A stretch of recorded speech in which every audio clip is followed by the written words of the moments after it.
एक आदमी ने देखा कि एक तितली अपने कोकून से बाहर निकलने की कोशिश कर रही थी। वो बहुत देर से उस तितली को देखता रहा। तितली बाहर आने के लिए बहुत स्ट्रगल कर रही है और उसे लगा शायद वो तितली बाहर नहीं आ पाएगी। उस आदमी ने उस तितली पर दया की और उसने सोचा कि बेचारी इतनी स्ट्रगल कर रही है, मैं इसकी थोड़ी मदद कर देता हूँ। उसने एक छोटी सी कैंची ली और कोकून को काट दिया। तितली आसानी से बाहर आ गई, लेकिन कुछ देर बाद उस आदमी ने देखा कि वो तितली उड़ नहीं पा रही है। वो हैरान हो गया।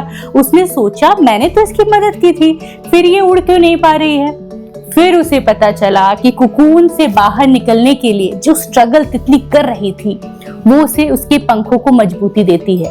उस आदमी ने जिस चीज को प्रॉब्लम समझा वो एक्चुअली तितली की ग्रोथ का जरूरी हिस्सा था।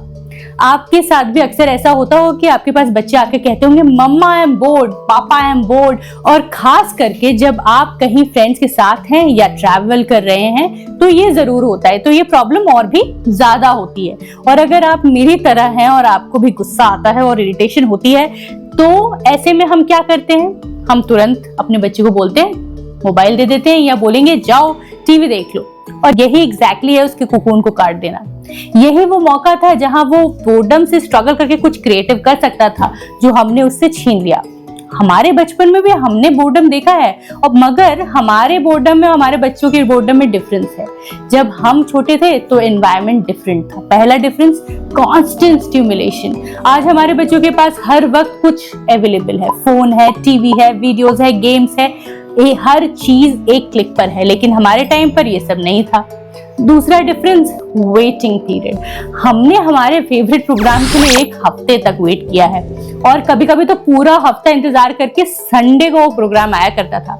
और उस टाइम पे भी अगर लाइट चली जाए तो वो भी देखने को नहीं मिलता था। आजकल के बच्चों के पास तो वेटिंग का कॉन्सेप्ट ही नहीं है, जो चाहिए तुरंत अवेलेबल है।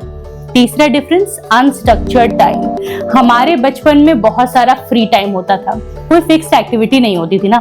लेकिन आजकल हमारे बच्चों का स्केड्यूल देखिए, school, tuition, swimming, boxing, karate, music, dance, पूरा दिन स्ट्रक्चर्ड है। और जब भी उनको 10 मिनट भी फ्री मिलता है तो क्या कहेगा, बोर्डम होना शुरू, मम्मा मैं तो बोर हो रही हूँ। तो हम उसकी तुरंत बोर्डम को अब क्या करेंगे, खत्म करने की कोशिश नहीं करेंगे, उसे थोड़ा टाइम देंगे।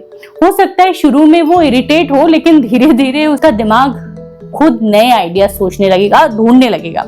और शायद आप हैरान हो जाएंगे कि बोर्डम की इसी छोटे से स्पेस में आपका बच्चा कितना क्रिएटिव हो सकता है।